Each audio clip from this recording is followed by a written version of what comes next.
नंगौ दिनैहाय आङो निसिमा हालामनि जानानै निसिमा समस्तिनि जानानै चिरां जिल्लानि जानानै आङो सासे एमएलए महरै बिथांखौ आङो रोजा रोजा साबायखर जासियो।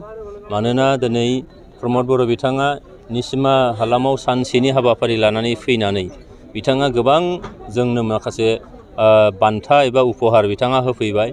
मानोना दिनैहाय 40 कौटि रांजों बानायनो लानाय माखासे आसनिफोर बे आसनिखौ बिथाङा माखासेखौ माने लुफुंनायखौ फिथा हानानै बिथाङा बेखेवनानै होबाय आरो माखासे मोननै ब्रिज बे बान्दुगुरि गामियाव आसाम सरकारनिफ्राय मुख्यमन्त्रि फकिरफोर निर्माण आसनि आरआइडिएफनि मोनसे स्किम बेनि गेजेरजों 9 कौटि रांनि मोननै ब्रिज बेनि अन्थाइ खाम्फा बिथाङा गायसननानै होबाय। आरोबाव थांनाय गोलाव सम दिनैहाय रायजो राजाफ्रा बिबाबो गाबब्लाबो खुब्लाबो मोननो हायाखैमोन जाफुङाखैमोन। बे जाहैबाय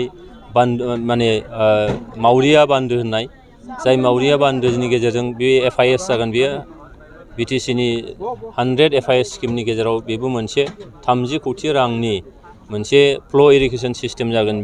बिनि अन्थाइ खाम्फा गायसनबाय आरो बेजों गासै मोन 25 गं गामिया बेजों मुलाम्फा मोनगोन आरो गासै 3,000 हेक्टर हा बे बान्दोनि गेजेरजों रायजो राजाफ्रा मुलाम्फा मोननो हागोन।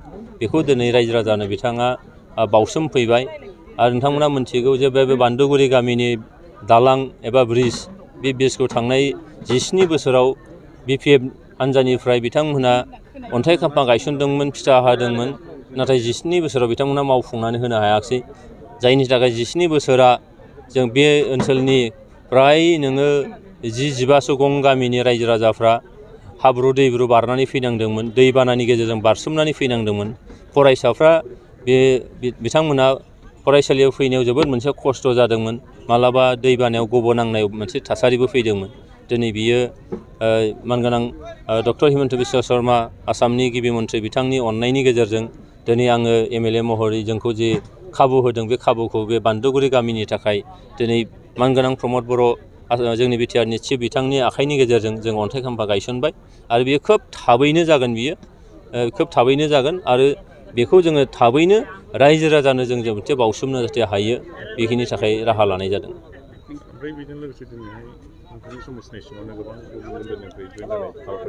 नंगौ दिनैहाय ग्रेन्ड मास गेदारिं आरो जयनिं मोनसे हाबाफारि लानाय जादोंमोन। जे बेयाव नुबाय जे जोङो 99% बिपिएफनि दैदेनगिरि बिथांमोननि मावगिरिफोर मददगिरिफोर दिनैहाय इउपिपिएल दोलोखौ मोजां मोननानै प्रमद बर'नि सान्थौ सानस्रि जोंनि सरकारनि जे निति आदर्श बेखौ मोजां मोननानै दिनैहाय रायजो राजाफ्रा सानसुमैफ्रा बिथांमोननि मावगिरिफ्रा दिनै जोंनाव जयनिं जाफैदों आरो माखासे गुबुन गुबुन फरायसा आफादनि दैदेनगिरिफोर बिथांमोनहाबो दिनै फैनानै जयनिं जाफैदों। बेजों जोङो बुंनो हायो जे दिनै थांनाय 17 बोसोराव हाग्रामा महिलारि दैदेननाय बिपिएफ हान्जाया जिबायदि रायजो राजाखौ थगायनानै फैदोंमोन जे दालां बानायगोन होननानै फिथा होदोंमोन। नोंथांमोना बयबो मिथिगौ नांगोल दैनि सायाव खब्बैसो दे नोङो नारेंखल दिख्रुबदोंमोन फिथा हादोंमोन। मेचिन पर्यन्थ लानानै फैदोंमोन लहा अन्थाइ बायदिसिना गारफैदोंमोन। नाथाय लास्ट पर्यन्थ बे जानायाखै। दिनै जोङो आसाम मालानि गेजेरजों बेखौबो लुफुंनो थांगासिनो दङ आरो बे बास्तब सैथो अलरेडि सार्भेया जोब्बाय। दा बे खोथाखौनो दिनै बिपिएफनि सिङाव दिनै बारहुंखा बारदों। थारैनो नंमारगौ जे प्रमद बर' दैदेननाय इउपिपिएल सरकारा इउपिपिएल दोलोआ रायजो राजाखौ ओरैनो फोलायाखै। नंखाय बाथ्रा मालाबाबो बुङाखै। बास्तबाव सैथोआव बिथांमोनहा खामानिखौ मावफुंनो थांगासिनो दं।